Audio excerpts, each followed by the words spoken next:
Well, I said this time last week that it wasn't the time to panic and that the Blackburn game was going to be a fulcrum point. Well, the Blackburn match just happened. Leeds United have lost 1-0 at home to an absolutely dire, poor Blackburn Rovers team managed by John Eustace, who has now gotten the best of Daniel Farke twice this season. And I got to tell you, I am ready to hit the panic button. I think many of us in the fan base had convinced ourselves that if we'd made a couple of changes with the lineup, myself included, that would just fix some of our problems. You bring Archie Gray into midfield, we'll create more chances. You bring Connor Robertson at that right backside. You bring in Willie Nanto. I bought into this. I thought that would do it. But the reality is that this team continues to shrink away in big moments.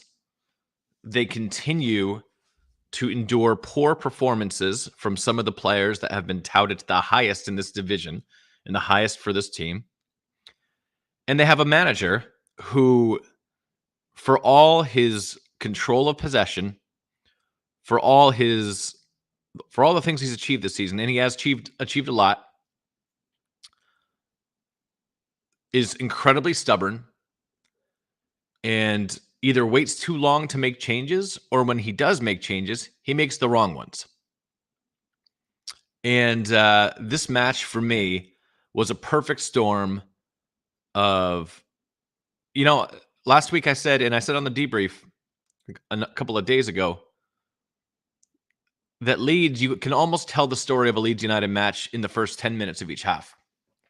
Because we score something like a quarter of all our goals. I think it was over that. I think it was something like 30%. I got to pull up the stats again in those stretches of time. So what it means is if we go on and get an early goal, or we get a goal in the beginning of the second half, typically we're going to go on to win. So that's not to say that you can't score goals other times, or that what I'm saying is that you could feel it. When those periods of time passed and we hadn't scored, you could feel that maybe this wasn't going to be our night or our day. But, I wasn't ready to panic yet. I was watching. There was a lot of desperation, like the 69th, 70th minute. And I was thinking, okay, with the pressure this high, there's no possible way we're not going to get at least a couple of good, solid chances, good high quality chances. But the decisions of substitutions for me. So Farke finally lets Mateo Joseph come into the match. He brings him on for Willie Nanto, one of the only players that showed any endeavor in industry and guile going forward, creating chances, shooting. Actually, I don't know what it is with this team, but they don't seem to want to shoot at all. And whenever you're reliant on Patrick Bamford to come in, and I'm not going to make this stream about Taran feathering Patrick Bamford. He didn't start. We started Joel Pero, who played a little bit better than Bamford has in the build-up play and link, but not that much better, and didn't really make a huge impact on the match. I don't know if he had a shot on target. I haven't stopped to look. I want to talk about some of the attacking players, but first, before I do that, I am going to talk about Daniel Farke, because this is a home match. He makes the changes that he makes and puts the players in that many of us, including myself, have thought are going to help us be successful. I think that some of us have been hanging on to a couple of performances here and there as if that tells the story of what these players are and what on the team is. Let's look at the facts. We have a 17-year-old, maybe he's 18-year-old now, who is one of the most important players in the side. He wasn't that much better than Glenn Kamara has been today. But that doesn't, for me, indict Archie Gray or Glenn Kamara. I think that, to me, indicts that we're playing a system that is overly reliant on the attacking players to have really good games more often than not. So if those players aren't dialed in, if those players aren't doing well, we're not going to have a very good day offensively. So we can put Archie Gray in that second midfield spot, which many of us were calling for. You could put Connor Robertson. I thought he was good. He was one of the few players who I thought had a really good match today. And you could put Willie Nanto in. But ultimately, if the other guys aren't firing, then you have to make some changes. You have to have the courage to pull Cree Somerville and put him on the bench and play Jaden Anthony. Instead of playing Jaden, almost the 90th minute he comes on? You bring Patrick Bamford on when you need to convert some of your chances. Bamford had, 2 or 3 big chances today. At this point, I'm not going to spend the stream blaming Patrick Bamford because we know what Patrick Bamford is. And the manager should know it by now, too. He should know it by now as well. So when I'm looking at today, I am going to put responsibility on Daniel Farke. Probably about 60% of it falls on Daniel today. Because when he made subs in a timely fashion today, but he brought on Sam Byram and Dan James. Now, Dan James played hard. This isn't about criticizing the players that came on. It's about we weren't having issues with the fullbacks. The problem wasn't that we needed the pace of a Dan James. The problem was that every time the ball went to Jorginho or went to Rutter, and to some extent went to Pirro. No, I'm sorry. It went to Jorginho, it went to Somerville, and then went to Pirro. Nothing happened. Play slowed down. I can't tell you how poorly I thought Cree Somerville played today. But at some point, this is a young player, 23 years old. At some point, the manager has to be able to identify, one of my players is not playing well. I need to bring on a substitute, or I need to sit him down. You have Jaden Anthony, who's looked good every time he's played for us. I don't understand what this manager's doing sometimes. I'm sorry. I'm not trying to be that guy that just points the finger at the manager and acts like I know more. I don't know more about football than Daniel Farke. I'm not a better manager than Daniel Farke. I'm not going to pretend to say that. But anybody that watches this match and watches how it was unfolding knew where the problem areas were, knew where we needed to inject new ideas in something where we needed to change it up, and it didn't happen. Instead, Willie Nanto, one of the few players who was creating anything, got pulled from this match. Jorginho, listen, I've been really critical of him the last couple of weeks, and I don't think he's played well. He's given the ball away more than a pinball machine. But looking at the way Cree Somerville is playing and knowing that you have a Jaden Anthony on the bench who can come in as a like-for-like replacement, and maybe he's not the better player, but you expect him to bring something different. I don't understand. I don't understand why you bring Bamford on. I don't understand. It wasn't about who he brought on in some cases, like Mateo Joseph. I thought that was the right call. But to bring him on for Willie Nanto, I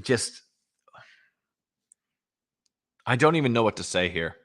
Honestly, I don't even know what to say. I'm going to say this. The only confidence I have is that, no, I can't even say confidence. That's the wrong word. Scratch that. That is the wrong word. The only hope that I have is that by some dumb luck, Leicester continue to lose and somehow we end up in an automatic promotion spot. But at this point, Southampton's only 9 points behind. Given the way we're playing, I said last week or a couple of days ago on the debrief that, and I stand because it was the right thing to say at the time, in my opinion, that if you look at the actual results we had and who we were playing, there's reasons to be optimistic that we can still get this done. But for me, it was up down to Blackburn. If we rolled out the same team against Blackburn, or if we played the same way, or have had the same type of result, then I was really, really worried. This is me being really, really worried. Let's get to some of your comments here. I'm really, really stressed out about this and depressed, but Richard said, I actually think Cree wants to transfer in the summer and he's on the beach. You know, Richard, it's really hard to say. And I can't say with any kind of confidence because I'm not in the know. I don't know the player. I don't know anybody close to him. But there have been some scattered reports about Cree wanting to go home or wanting to go somewhere else. And those reports have coincidentally, they've coincided with a drop in form. The Cree Somerville we're getting right now is not sharp. He's not focused, and he's not very good. He's not. Lately, he's not been very good. Today, he was woeful. He was really bad. If I told somebody that Cree Somerville was the best player in the league and they watched that match today, they would tell me I was on one. And how would I disagree with that? So I don't know anything. I'm not saying this is the case, but you have to wonder. Easy B says Farka will never be trusted after the last 2 games. He's now on borrowed time. Even if we get promoted, I think Farka is damaged goods. I don't know, Easy, if I fully. I mean, listen, I think the sentiment of what you're saying is right. I have been on record all season, so is Connor, saying that we're not sure Daniel Farka would be the guy in the Premier League. But for this level, he was the right appointment. If he's going to continue to be stubborn and either wait too long or persist with certain personnel choices, this team is one of the best in the league. The best side, if not the second side, just on paper and players. So if Gabo's in the chat, Gabagen, if he's in the chat, I'm sure he's going to be on Twitter and saying, I told you so. I'm not with the way he verbalizes his opinion, but I will tell, and I think he's a little bit extreme, but I will validate one thing that he said. This is a great side in that you should be getting good results with these players. Yep. We have one of the deepest sides in the team, in the league, and we don't really use the depth. So, all right. Graham says, Bamford not a game changer, was sub for a reason. Makes sense of that. Yeah. Yeah. Lewis says, Farkas got no plan B. We go behind you, just lumps on forwards, hopes. Yeah. I got to tell you. And listen, so Jer said this. If you follow Jer, he's been saying this for months. Just shoot the ball. There's something about this team that just doesn't seem to shoot. At this point, and it's not just Kamara. We used to all bag on Kamara, right? We thought it was just like a Glenn Kamara thing, but it was a symptom of a greater problem. I wonder if they're just instructed not to do it. Maybe Farkas like all their low quality chances. I don't want those in this division with the poor defending and the bad goalkeeping. Sometimes just shoot it on goal. Aiden says, sure, Cree can have a moment of magic in a poor game, but you're telling me that Nanto can't? Yes, he was. 100%, Aiden. I agree 100%. Bradley says, bottled against Watford, Coventry, Sunderland, now Blackburn. Alarm bells. Yeah, 100%. 100%. Listen, for the Coventry match, their form had been very, very good. They'd won 4 out of the last 5 when they came to play us. They have some good players. And, we had already kind of bottled against them earlier in the season. They seem to be one of the bad matchups for us. Sunderland as well. Sunderland have been poor this season and poor recently, but for some reason, we had lost to them already. So there was like a logic behind thinking, okay, maybe these are just bad matchups, but not Blackburn. We should have won this game. We should have put 3 or 4 past them today, but we didn't. We couldn't, and we didn't deserve to win. We did not deserve to win. We didn't even deserve the draw. Horrific. Mark says it's not just about who is playing; it's about a system that works and mainly guts and bravery, which is missing. Yeah. Can't disagree. Can't disagree, Mark.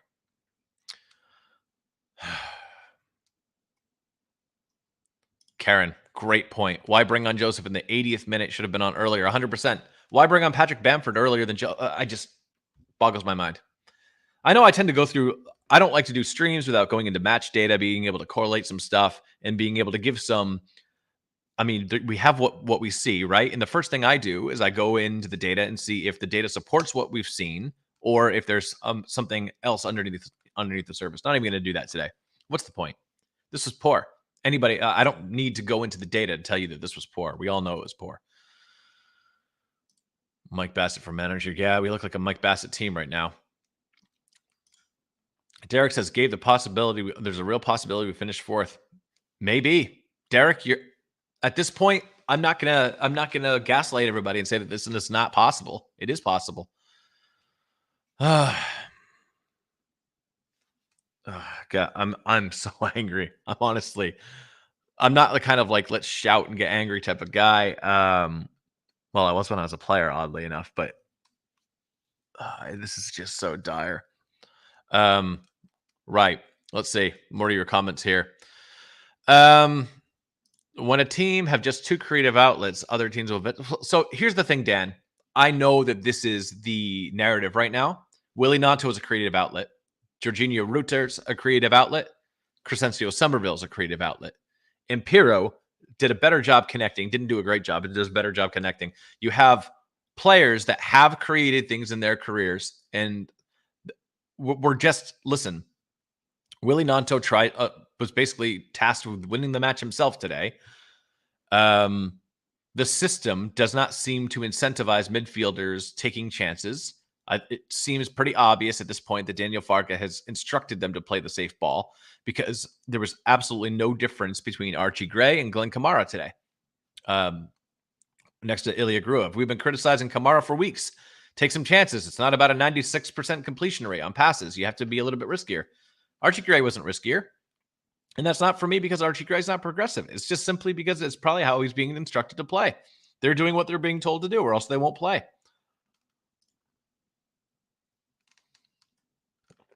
More comments here. Let's see what we got here.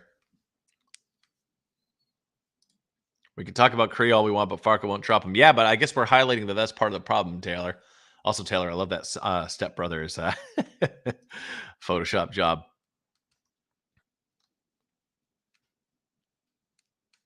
Let's see. Andy said Southampton should be fancied on current form. Yeah, hard to disagree. Chris says, I'd give Somerville and Ruter a rest. But here's the problem, Chris. We have 3 games left. A rest for what? You know, they just need to play better. And like, okay, I think Jorginho might be carrying an injury. But for me, the Somerville stuff, there's no excuse for poor passing. Like so many times he's not even under pressure. He's got Firpo overlapping and he just plays them like 3 or 4 yards lazily too far in front of him. It happened time and time again. Even playing the ball back square, just on the wrong foot, making a player stretch out for it, pulling them out of position. Oh, sorry, pulling them out of being able to hold the ball. It was just bad. He was just poor today. He was never a threat when he had the ball in at his feet. He continued to wait too long before he released anybody. And I think his match can be summed up in that one stanza of play where he takes 3 or 4 touches too many, has Junior Firpo on an overlap, ignores him, and then skies a hopeful chance at a weird angle way over, doesn't even go near the goal. I'm not saying Crescencio Somerville is the reason we lost today. That's not what I'm saying. But he's been really poor, and I think we have to stop defending him. If you want to call yourself the best player in the league, if you want to say that, you know, and he's not coming out saying anything, but if you want to think, oh, you know, these are worth 40, 50, 60 million, 40, 50, 60 million pound championship players don't play like that. Sorry, they don't. If that's all it's going to take to get your head turned, then, you know. Ryan says, saying what we're all thinking, so deflating. Had this in our hands, let it go. Yeah, apparently we want this whole division to be decided on luck or the play of other teams. Apparently that's what Leeds United want. Awesome. Great. James says he's not surprised as the result based on how we played. Yeah, James, it's hard to argue with you, pal. Hard to argue. Really hard to argue. Paul says, ask me, do I feel we relax somehow knowing we're not going up? No, I don't. But the thing is, Paul, like, I think I know what you're trying to say is I don't think technically top 2 isn't gone, right? Because Leicester stink too right now. There's going to be no relaxation for me. Sack Farke today and do what? And bring in who? For the last 3 matches of the season, we're going to bring in Big Sam. I love that we thought that we could sack Javi Gracia with like 4 or 5 games left and somehow Sam Allardyce was going to do a job. We lost all those matches. It doesn't work. Leeds United Calypso says, we get balls in the 6-yard box. We got 6 stickers on the pitch and not one can put them away. Yeah. The same thing happens. These guys play the ball at their feet, where, by the way, in the box, the first thing that happens when you touch the ball is defenders converge on you really fast. You don't have time. You don't have space. What do these guys do? Mess around with it, looking for a perfect chance to just like pass the ball into the net or walk it in. Just first time shoot it. Try that. I don't know. Yeah, Dan, yeah, maybe not. Well, he's certainly not. Here's the thing. I don't think it's that Farke's not a good tactician. I think it's that he's inflexible with his tactics. He knows how to play other ways. He doesn't want to. He thinks this will work. I think he views it like Novocaine. You get a shot in it, and it may take a couple minutes, but eventually it's going to numb your tooth. It's numbing my brain at this point.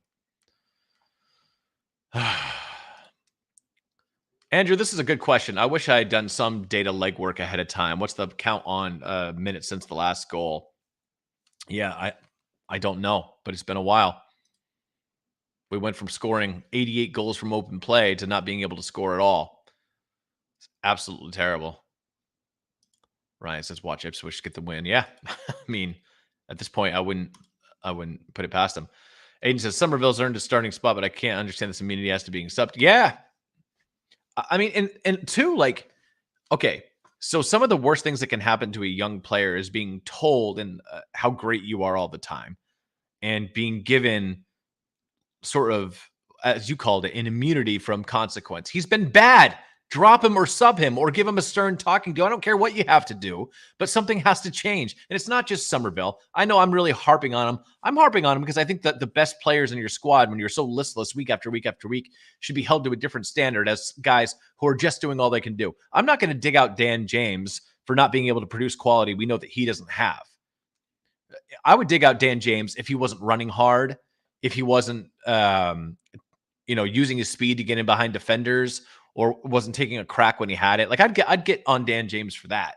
That's why I'm not going to spend 20, 30 minutes criticizing Patrick Bamford. Yeah, he stinks when it comes to chance on conversion. He's bad at that. He's not particularly good when you're only going to get one or two big chances and you need him to convert one of them or two of them. Not going to happen. His chance conversion percentage is low. It's always been low. He needs like 3 or 4 hacks at goal if he's going to even put one on target. So I'm not going to sit here and spend 30 minutes acting like Patrick Bamford missing a ton of chances when he comes on is Patrick Bamford's fault. It is, but it isn't. If Daniel Farke has the same data we have, has 2 sets of eyes, just look and know that Patrick Bamford can't do this. If you need a goal with 30 minutes to play, go with a guy that's going to like maybe shoot and get on the shot on target. I don't know. Try that.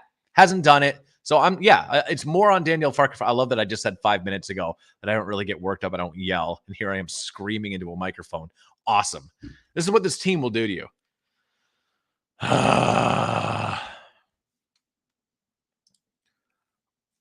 All Things Coffee says putting 5 strikers on the last 15 minutes is not a tactic. Yeah, you're right. It's desperation. That's what it is. Yeah, but the thing is, Calypso, like this was a big thing under Marsh as well. We got so mad because we wanted to play fast. And, I remember the Everton match. Everton just wasted like 30 minutes of time. But like, it's not like we didn't have enough of the ball during open play. So Taylor says he has to make changes. We aren't scoring changes. Yeah, absolutely. Yeah, really appreciate it, Jay. Thanks for the contribution, pal. You're awesome. Super clever. Not in the mood right now.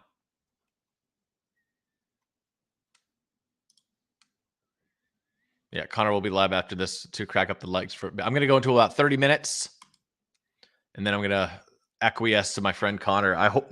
I can't imagine he's going to be more positive than me. and if he was, I would call him delusional. Listen, I don't even know what to add here. Easy said, you and Connor question Farke would do it in the Premier League. These games since the international break. But the thing is, so here's the deal. I'm not interested in being like, well, I was right. I would love to have been wrong. I would love to have Daniel Farke blast every single notion I had about him and leave it in the dirt. I would be happy because I'm a Leeds United fan. I want us to win. I'm not a fan of the sound of my own voice and validating my my assumptions and predictions. It's not that I want to be right. I want to be wrong when I say that I think we're going to do poorly, or if I think somebody doesn't have it. But so far, in the worst period of time in the season, we're reverting back to stubborn Farke stuff. Paul, who would you bring in right now, or do you mean at the end of the season? clarify in your comments. I appreciate to hear what you're thinking on this. All right. Sean says too much pressure. Too many young players can't deal with it. Lack of a creative player. Lack of clear-cut chances. Bamford has the score. Yeah.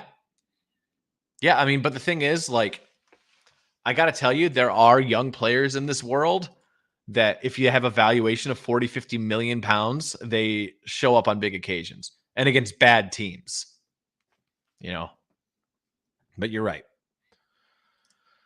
Can we please discuss how awful Pirro is? I don't necessarily agree that he's awful. I don't think he should have started the match. I think we were just all happy to see that Bamford wasn't starting. I wanted Mateo Josephs to start. So did Connor. At this point, it's not that we don't have enough of a data story or enough of a profile on these players. We know who these players are. Every single one of them down the side. We can, besides maybe Charlie Cresswell and a couple others we haven't seen very much. We don't know we know the kind of performances we're going to get from these players. The manager does too. It's on the manager. If you play Joel Pirro, you're going to get the highs and the lows that you get from Pirro, and the highs aren't even that high.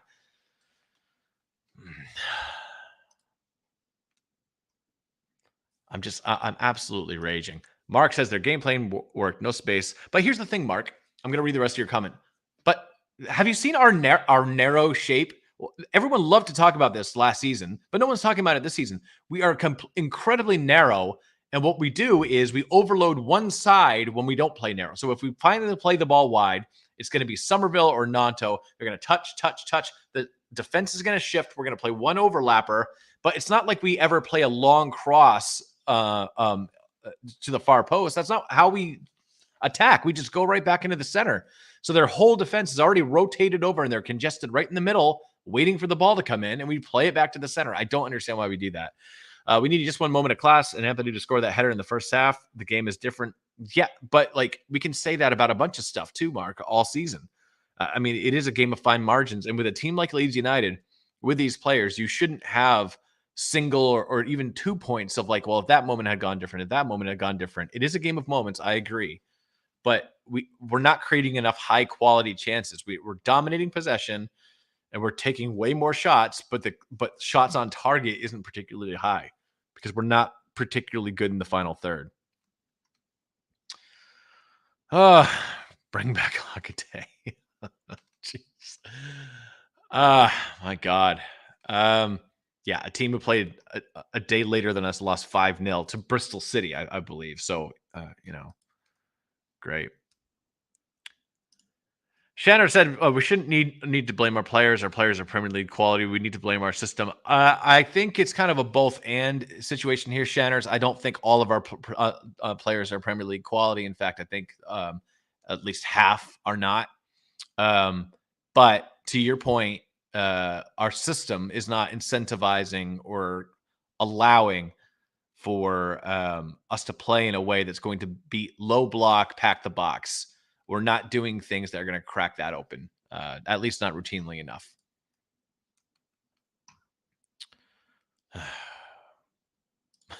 Mark says McCrammon could have scored. Yeah, well. All right, 28 minutes and some change. I'm going to take a few more of your comments and then I'm out of here. I mean, honestly, this is the worst start of the weekend I could possibly fathom. We've lost to Blackburn Rovers at home. For God's sake. In the fourth to last game of the season, we've lost to Blackburn Rovers. We should regroup for the playoffs and play the kids for the next 3 games. Andy, I don't. So you're just saying just like concede, maybe don't even try to win the last 3 and just hope for playoffs. I think that's maybe not a great idea, but I appreciate the creative thinking. All right. Fark should be dropping a Cree for Anthony. He's that bad right now. I mean, but then again, at this point, the chance for Farka to drop Cree and to send a message to him that you have to play better is almost gone. There's 3 matches left in the season. What are you going to do? Drop your best player? And he is our best player. That's why I'm so hard on him. He's our best player. What are you going to do? Drop him? You know, it's Carlos, thank you for your super chat. The Fark out mentality is so weak. Some of you wanted Rodgers. There's a real chance to lose the Scottish tittle title in the same. Yeah. I mean, look, I understand what you're saying, and I think the Fark out chants are they're not chants, but the messages are more like uh, indicative of next season as opposed to right now. I think the people saying it are not necessarily saying drop him right now. What's criminal is losing the game. Yes, the front four, but yeah. And listen, I haven't talked about it yet, but that defending on the counterattack was absolutely woeful. Absolutely woeful. Can't blame Melier there, although Melier's performance was hardly inspiring. The guy threw the ball right to a defender on a dead ball situation, so that was not great. But yeah, you can't be giving up easy counterattacking goals to a team like Blackburn Rovers. I know they have a really good striker, but right. I'm going to go ahead and leave it there. Thank you very much for tuning in to this very depressing, angry, headache-inducing reaction to what was one of the most dreadful matches of the season for me. I know we've had worse results, but perhaps not so consequential. This is bad. This is bad. It's not just bad that we lost a match. It's bad that we lost it like this to a team like Blackburn Rovers. Anyway, please like and subscribe, even if you don't like what we were talking about today. Just give us a like because algorithm. And yeah, thanks everybody for tuning in. We'll catch you next time.